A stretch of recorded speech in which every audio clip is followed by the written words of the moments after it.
You're listening to the Love Over Addiction podcast.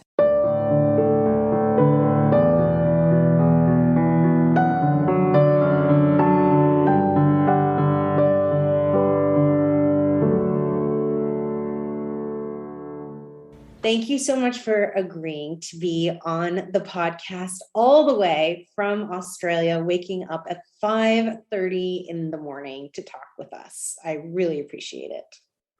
I'm really happy to be here to talk to you. So I always ask people the same question every time because I think it's fascinating, the origin story. So when did you first meet your partner, and how or when did you know they had a problem with addiction? Well, I met my partner around 10 years ago now. It's interesting because I met him because my friend was cousins with him. So I already had a bit of a background to him, and she actually said to me, don't go near him. He's an alcoholic. Mm-hmm.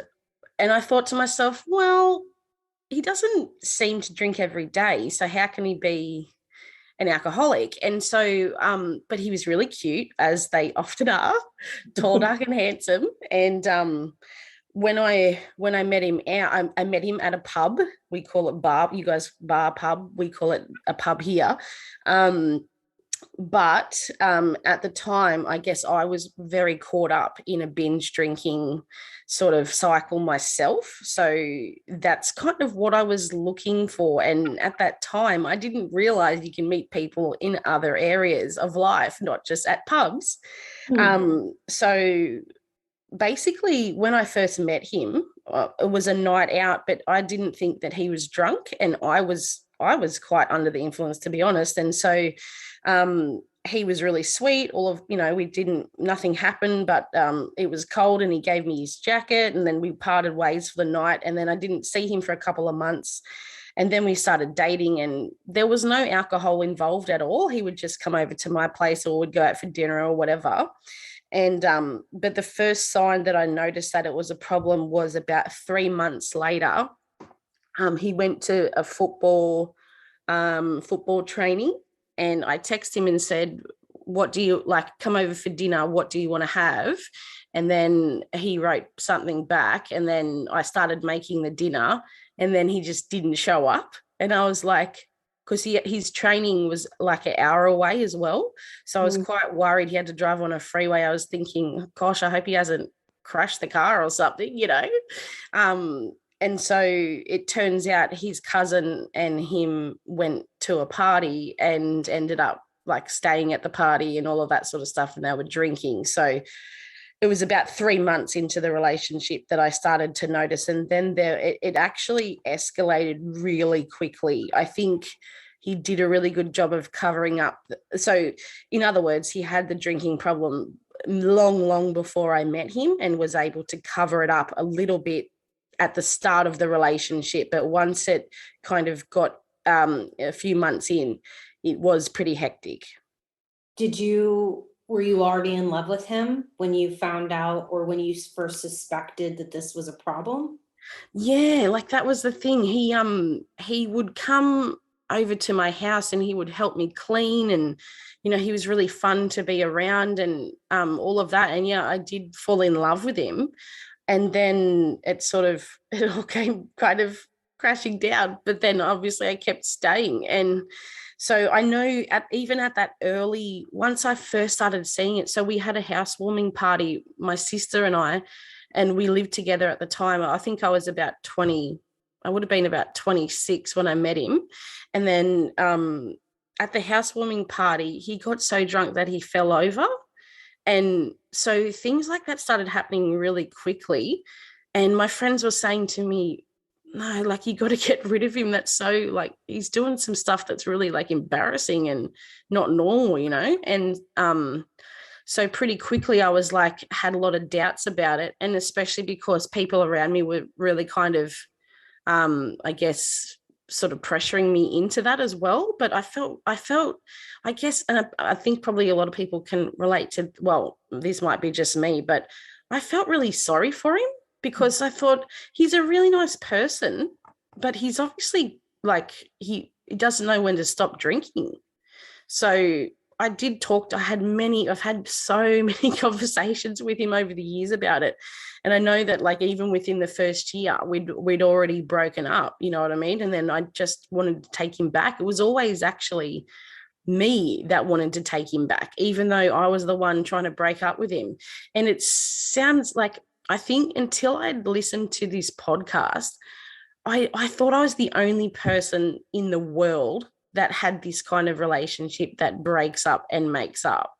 And I really thought this is no good. Like it's like, I know that that's not normal.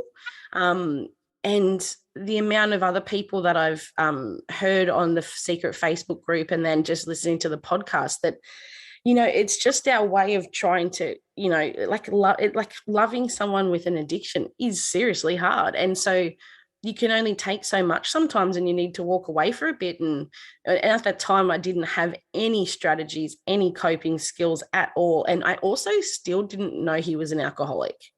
What do you mean? Well, I thought an alcoholic had to drink every day, and he doesn't drink every day, and he never has. So I would describe him as a binge drinker, but a low functioning binge drinker, which means he can't, like, he ends up getting in trouble with the law. He ends up getting in fights, all things like that. And he might only drink once a fortnight, once every 2 weeks, once a month, once a week. But then sometimes it can be once every 3 days kind of thing. So I honestly thought he had a mental illness, but it's possible that he also does. But the more I'm understanding about it, it's the behaviors, I guess, of that, the dry drunk, even though he's sober for most of the time, he still has those behaviors. And I did talk to him about it the other day, like we're really open about it now. Because I'm doing my own recovery. And he did say like he spends a lot of time thinking and trying not to drink, even when he's sober. So I think I really only understood that maybe 6 months ago out of 10 years. I just didn't understand how he could be an alcoholic if he doesn't drink very much. So that must have been really difficult because it sounds completely unpredictable. Like there was no patterns. Yes. And it must be really difficult to feel like you're walking on eggshells all the time. Did you guys move in together? Well, yeah, we did move in together after about a year. And that's when I really seen like how severe it was. Yeah. So it wasn't like a lot of other people will say it's been progressive and it's sort of like, it might be 5-10 years before they notice. For me, it was like 3 months, and then it was pretty hardcore into the addiction straight away. Right. And you mentioned that he would get in trouble with the law, or did you bail him? Were you bailing him out? Were you in the habit of rescuing him? I don't know if we have a thing in Australia about bailing someone out, to be honest. Oh, really? They just have to stay there. They stay there? They have to stay there. You can't like go to the jail. No. What? That's terrific. Good. Thank goodness, because otherwise I'd probably be broke, Michelle, from bailing you out all the time. Because I certainly was caught up in that rescuer thing. It would be more things like, so he would get, probably about 3 or 4 times since I've met him, he's been, they call it like, you get locked up for drunk and disorderly. So he's been really drunk on the street and the police officers, he's not safe to himself or others. So they lock him up for the night until he sobers up. So that's happened about 3 or 4 times, but he's also had multiple DUIs. And last year we separated and he actually got a DUI, high range DUI. And because he's had this several times, they actually gave him a suspended jail sentence, which means that if he gets in trouble again, he'll go straight to jail. part of that also said that he is not allowed to drink alcohol. If he's caught with alcohol, he will go straight to jail, but he's still drinking. Yeah, got it. Was there Yeah. any, was there ever any kind of drugs could be, is he addicted to anything else? Is there any cross addiction, pornography or infidelity or anything else? Or is it Um, been drinking? Poker machines. I don't know what you guys call them, slot machines. Yeah, like Yeah. gambling. Yeah, yeah, Yes. yeah. Yeah. Yeah. Okay. So the financial aspect of these addictions is from the poker machines, because my partner is a pub drinker. He doesn't drink at the house. What that means is that he's often, when he's like on his binge things, he's not here a lot. In the one hand, I'm glad for that, because the kids don't see, obviously I know the kids are affected, but the kids aren't seeing him drunk all the time. Mhm. But so the financial aspect, it's not unusual for him to spend up to $800 in one night on gambling and alcohol. Wow, that's Yeah. interesting. Yeah. Now, so you do have children with him. Yes. Okay. Do you have two, or do you mind sharing how many kids you have? Yeah, I've got two. You've got two. Okay. Yeah. Do you mind if I ask you their ages? Yep. So one's 8 and one's 3. Okay. Okay, great. So how has that been? Wow, it's been a roller coaster, absolutely. When I first, like, what I really take away from doing this recovery is that I was by no means ready to become a mum. I Mm. got pregnant while I was on contraception, and I just didn't have the heart to not have my son. And my oldest son, when he was younger, like, he seen a lot of stuff. I think I basically, look, I've pretty much parented my oldest son, I would say, alone for Mm. the first probably 5 years, because I don't know there's been some kind of mindset that's changed in my partner in probably in the last 3 years, where he finally admits that he knows he has a problem. He does identify that he's an alcoholic, and um, I think that maybe it's just also growing up. Like, he's very immature, and to be honest, like, he actually made it very I know this sounds so weird, but he made it very clear that he really didn't want a relationship, but it was me that couldn't let it go.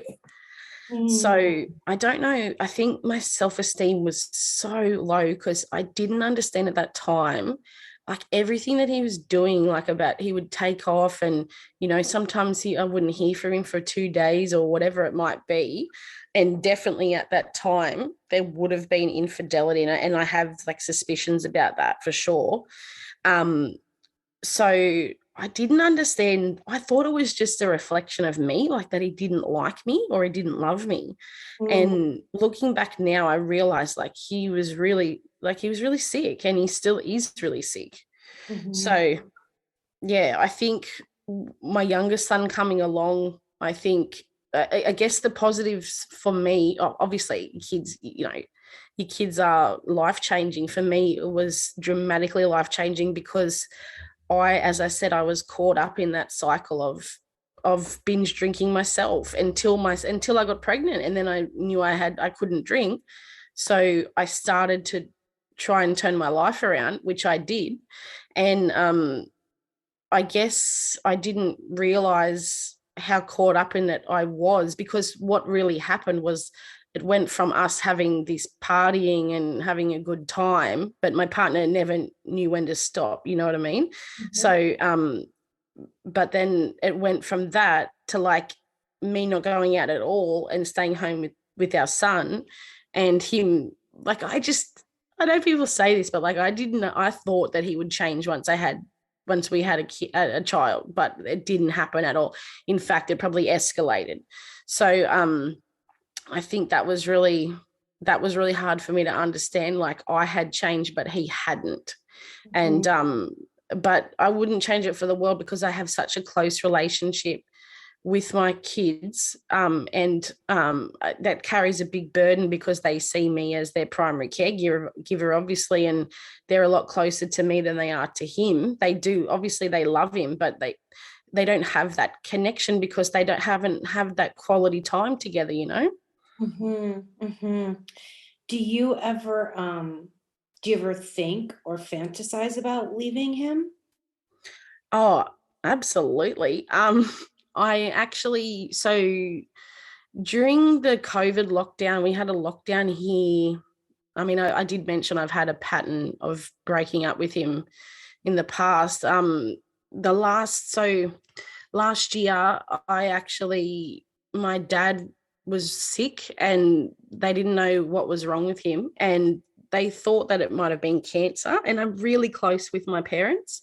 Mm. And this was during, we had a 4-month lockdown in Australia, about, like, you know, COVID. You guys would have had it too, like we weren't allowed to leave the house or whatever. Mhm. And my partner decided, so he was scheduled to go to work back where he's from, which is about 4 hours away. Mhm. And but he had work scheduled, which was about 3 days ahead. And he said to me, I'm going to go, I want to go back home. I haven't been home for, you know, there's always justification. I haven't been home for a year or whatever.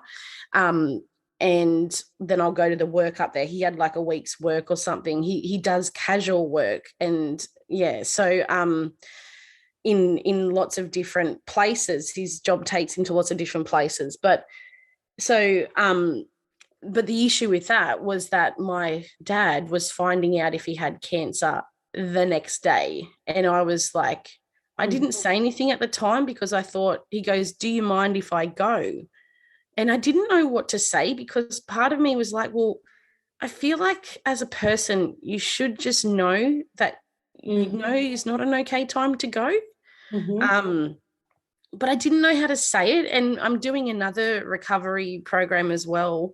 And I just thought, I don't know, like, he's obviously, even if I say no, don't go, he's probably still going to go. Do you know what I mean? So um, I didn't say anything. But then he left in the car. And for about half an hour, I was just so angry. I just thought, nah, that's it. But like, I appreciate now listening to your podcast about the fact that, you know, when you make those decisions to leave in anger, they don't usually last, because I was so angry. I got on the phone and I was swearing at him, and I Mhm. was, oh, this and that. And I said, look, if you don't turn this car around now, don't come back. Mhm. And at the time, I actually really did mean it. And it was actually, so he didn't come back for 4 months because, see, the other thing was, in hindsight, basically what had happened was that, and he told me this later, because our where we live was in lockdown, but where he was going to wasn't in lockdown. And because he's a pub drinker,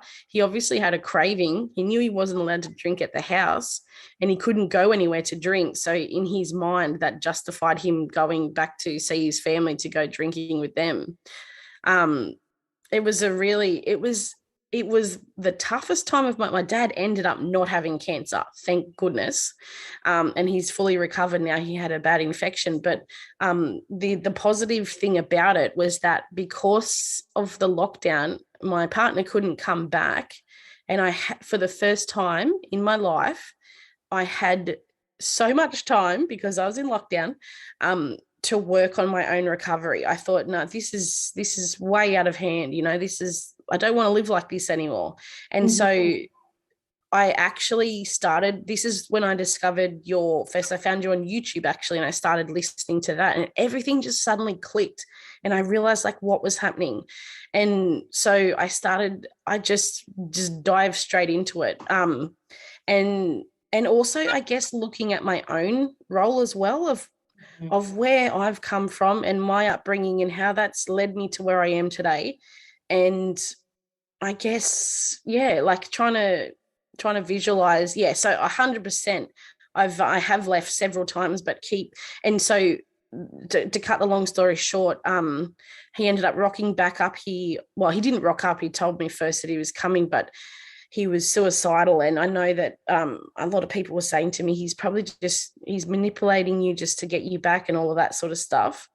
Um, but I honestly feel that he had nothing to live for. And I still feel that way. I don't believe, sure, there was probably a level of manipulation.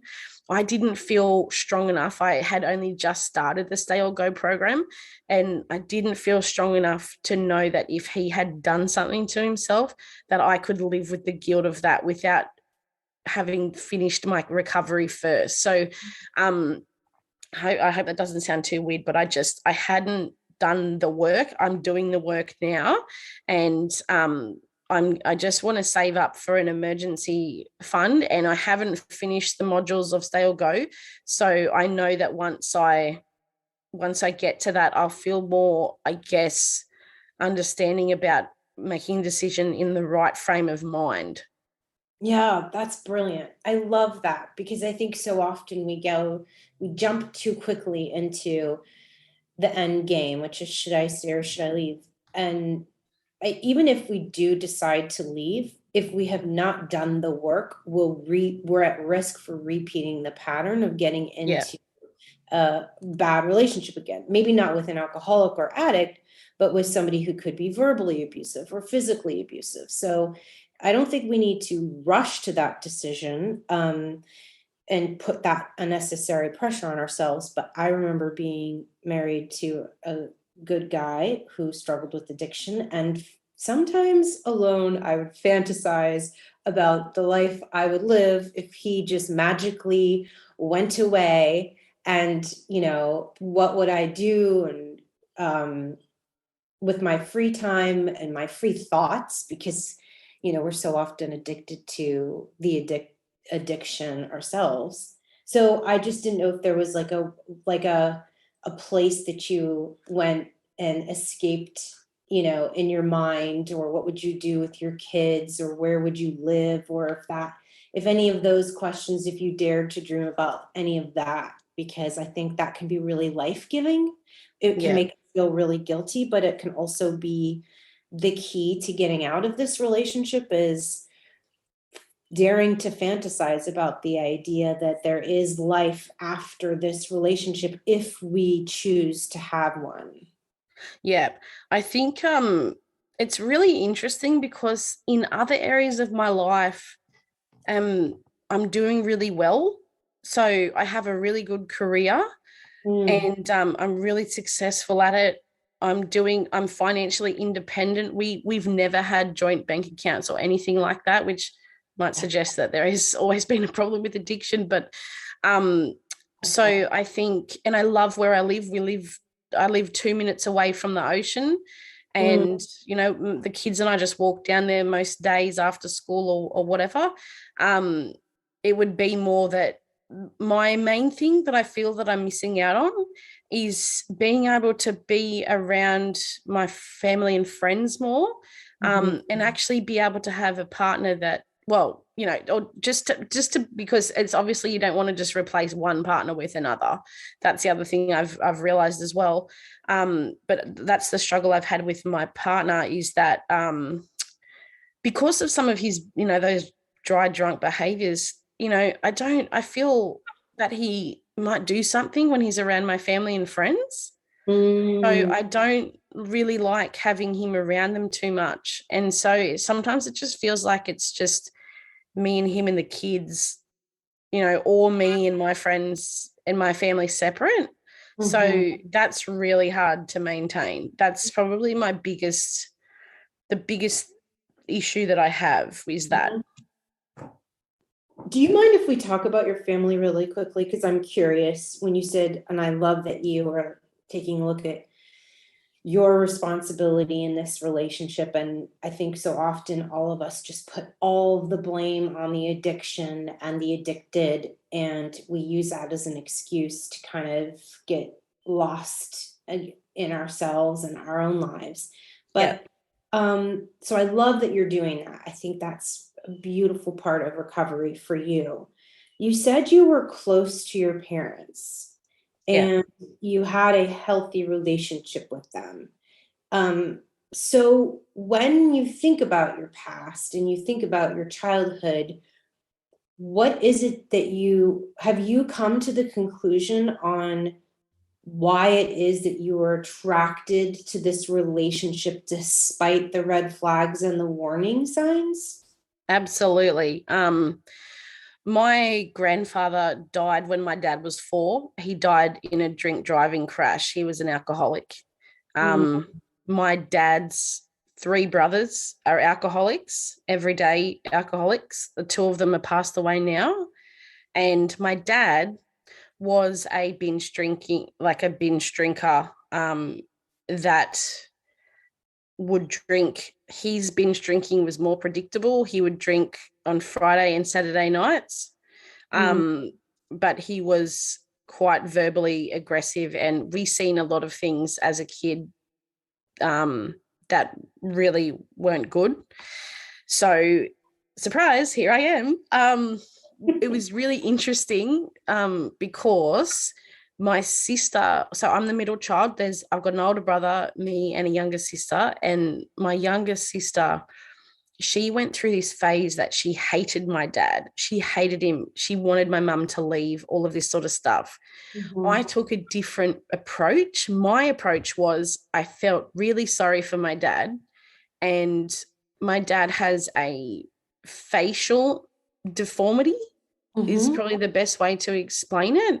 mhm, So he looks different to other people, and people notice it. And he grew up, like, I guess, in poverty, and he didn't have a father, and, like, just mhm, the mhm, things like that. And I've always, like, felt bad for my dad. mhm, And I just would always say, like, my dad would actually say this when I was a kid. He would actually say, "You're the only one that understands me. You're the only one that's like me." And so I mhm, was like the daddy's girl, and he wouldn't bother me, but he did bother my sister. He would, like, bang on her door when he was drunk, and my mum had to get a lock put on the door and all sorts of things like that. He threatened to, like, kill her, and it was pretty hectic. mhm, Um, but my dad never did that. Like, my dad would start screaming and yelling and crying, and then he would cry for me, which sounds really twisted. I get that. I was only a little kid. He never hurt me or anything. So I think for me, I took that on to think that, these people are broken. Do you know what I mean? It's mhm. not that he was a bad person. When he was sober, he was a really good dad, and he, like, played with us all the time, and he took me to, like, a lot of sporting events and all of that. Um, but he had a problem with drinking.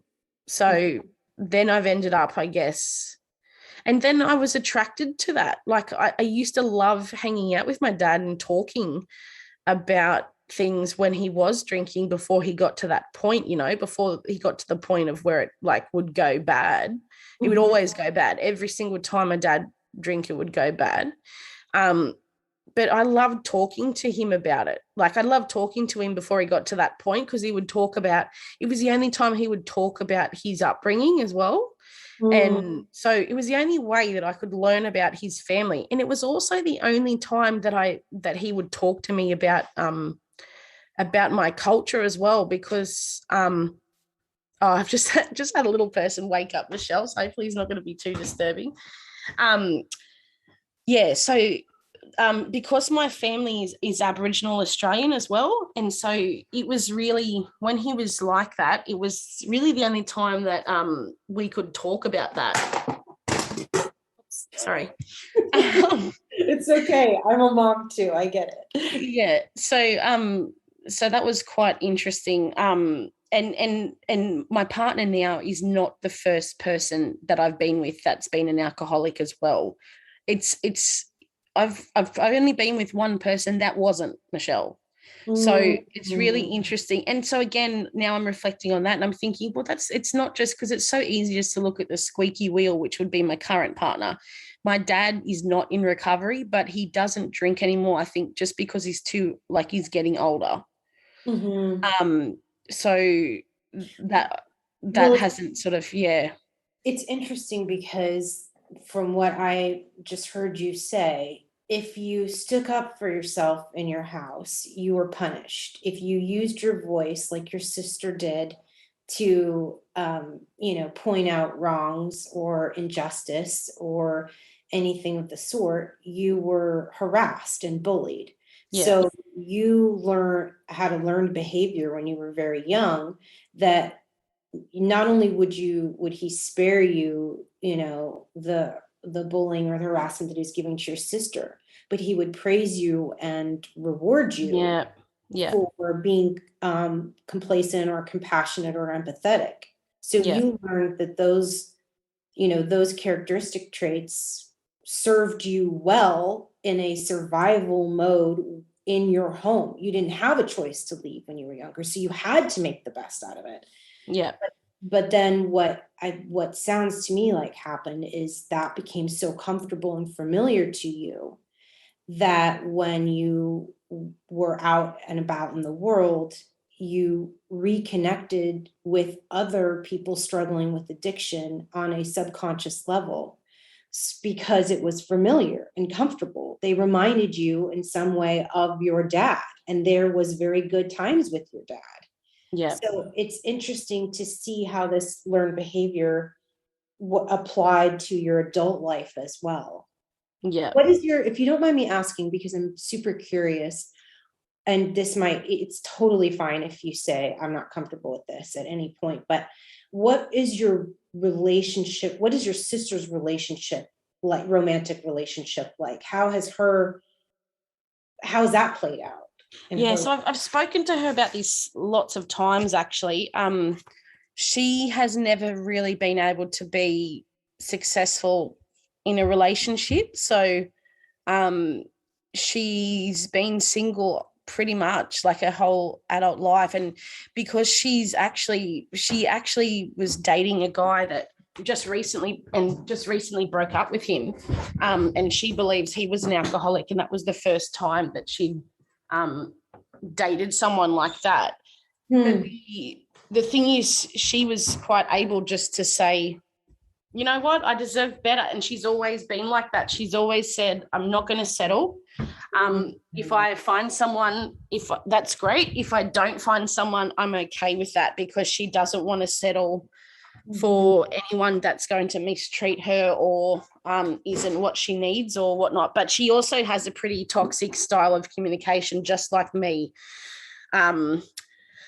She also just, in an argument, she gets very hostile, and so do I. And I think that's a learnt thing, because that's what we were taught growing up, that when you want to have a argument with someone, you've got to yell and scream at them and stuff like that. So Totally. yeah. Well, So when you're in love with someone struggling with addiction, it's very common to knowledge that the day or the year that person begins their addiction is the year that their growth is stunted. But what's not as common to know is that can be true for adult children of alcoholics too. yeah. So the maturity that usually happens with watching and a two parents work out their differences or their conflicts in the household with adult tools and open communication and compromise, that's nowhere to be seen in the home of an alcoholic. And so you can look back and probably pinpoint, when your growth had been stunted because you didn't learn those tools when you were younger. That wasn't modeled for you. Yeah. So that's where some self-compassion can come to play too. Like, it's okay that you haven't learned this life tool, and it's never too late to change either. That's the beauty of it. And honestly, Michelle, listening to your podcast has dramatically changed my way of doing that. Because in the past, I'll be angry about something. I'll be angry about coming home and the house would be a mess. And I would just storm in the door. And like, it didn't matter to me whether the kids were here. I know that sounds really bad because I love my kids and I'm a really good mum. I'm actually a teacher. But I think I just couldn't, I didn't know how to control that. And now I really, I'm really using the tools that I've learned from your podcast about, um, like if you want to talk about something, schedule a time to talk to them about it. Don't come, because I'll just come in storming through the door and have this look on my face and be super angry. You know what I mean? And it Yes. never ended well. So now I can actually, and if I talk to my partner about it when I'm not in that frame of mind, he's actually way more willing to listen to me and actually go along with what I'm saying and be able to talk about it. But when it's in that heat of that moment, like there's never anything positive that comes out of that. So I actually feel, I really feel at this point, the best that I've ever felt in my whole life, because I finally understand where I've come from, how I've got here. And now I'm looking towards, I guess, where I'm going, but also like I finally have a backbone. Yeah. Yeah. And thank you so much, because you've pretty much been a huge part of that. Oh, thank you for sharing that. Can I ask you one more question? Because I know you are super busy and you need to go, so I apologize. But would you just mind, you touched on it and I'm very curious. You mentioned you were Aboriginal. Is that correct? Is that and I apologize if I'm messing that up. No, So do you feel, how has that played out for you? Has that played a role in any of this? absolutely. I don't know. Do you know much about the history of our country, Michelle? I am Canadian. So if you ask me any Canadian history, I am so good. But other than that, no. So please enlighten me. I'd love to I'll know. try and give you a very brief rundown. Well, we've only so like our people have been here for 60,000 years. We're considered to be the oldest continuing culture on Earth. The British arrived here 235 years ago. So we're a very new nation. Do you know what I mean? They arrived in Sydney. The colony arrived in Sydney, but they didn't get to where we were from until about like 100 years, almost 100 years later. So 50 years later. So we're talking only about 150 years that Aboriginal people have had interaction with white people. And 150 years versus 60,000 years is such a small percentage of time that but our country has changed dramatically in that time.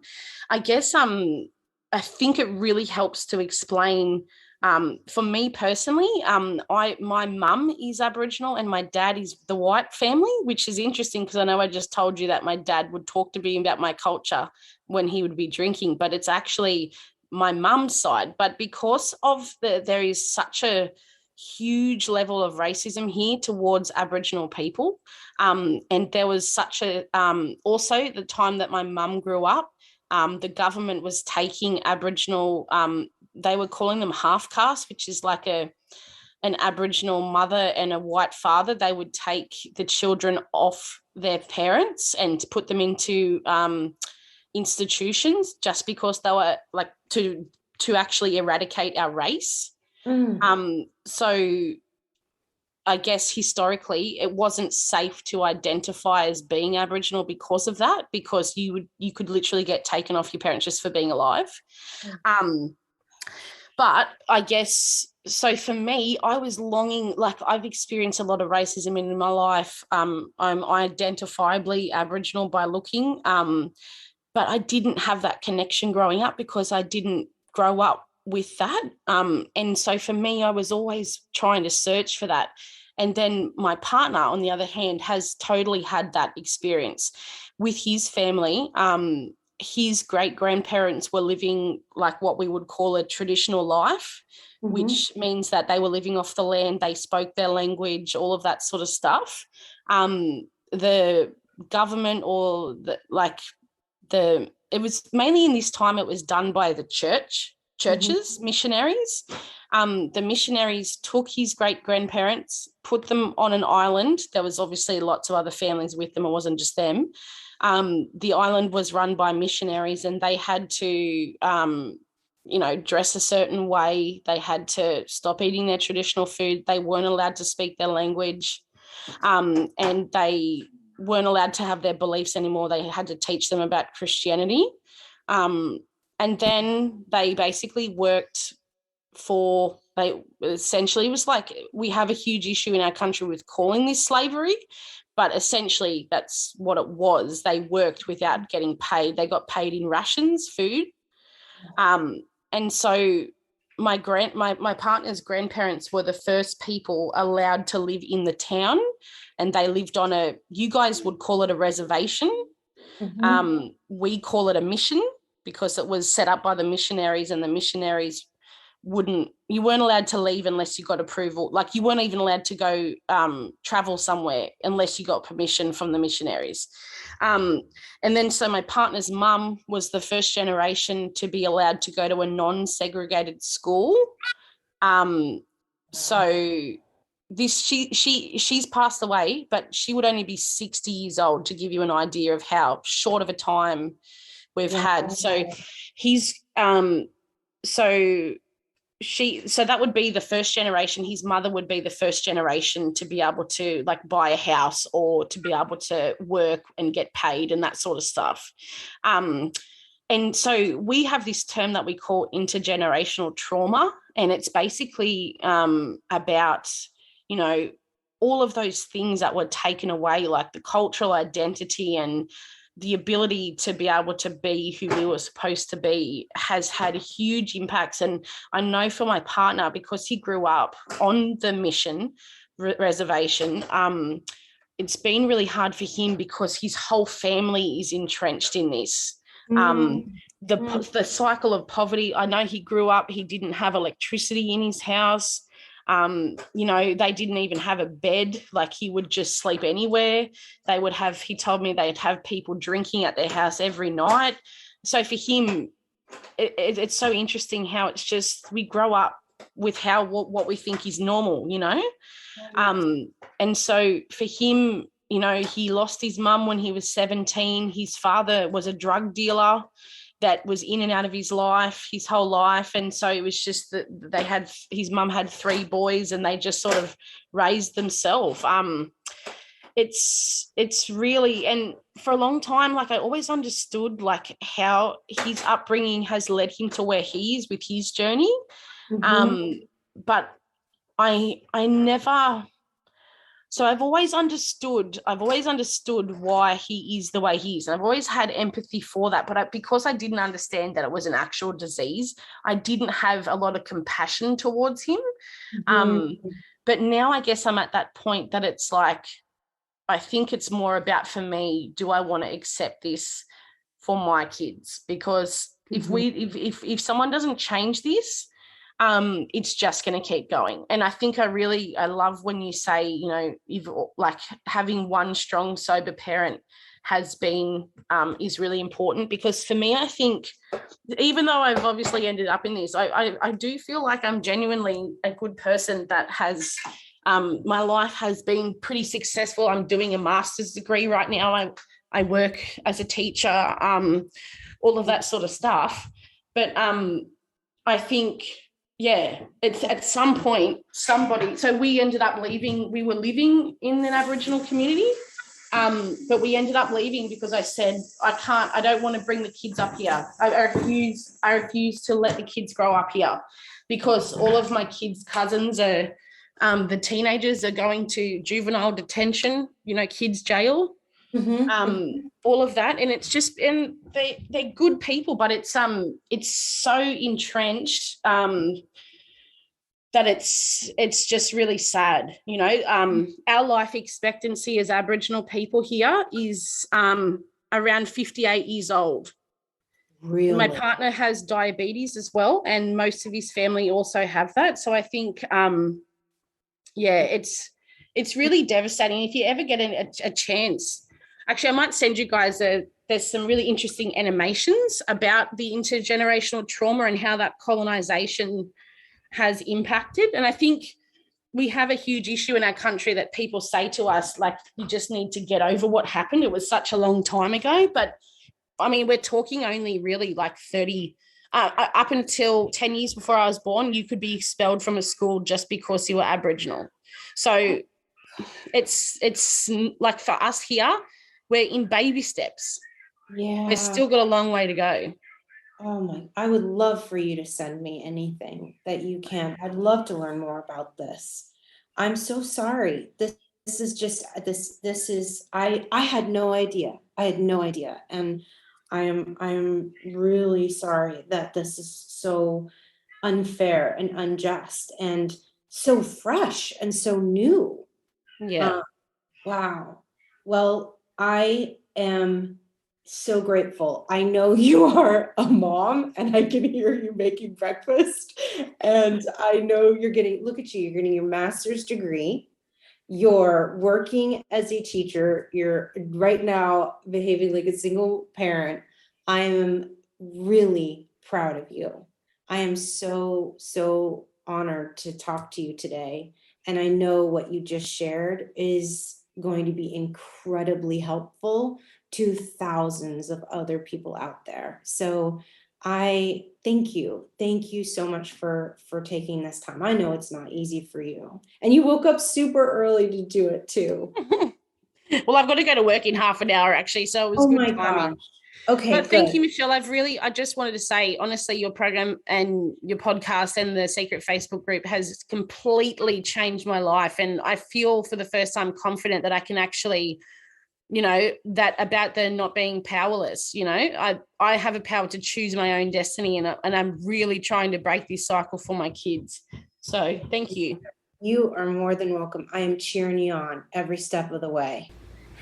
This podcast is created for your support, encouragement, and entertainment with my personal thoughts and beliefs. We are bonded together by the fact that we love someone suffering from addiction. This is not intended as a substitute for therapy or advice from a professional.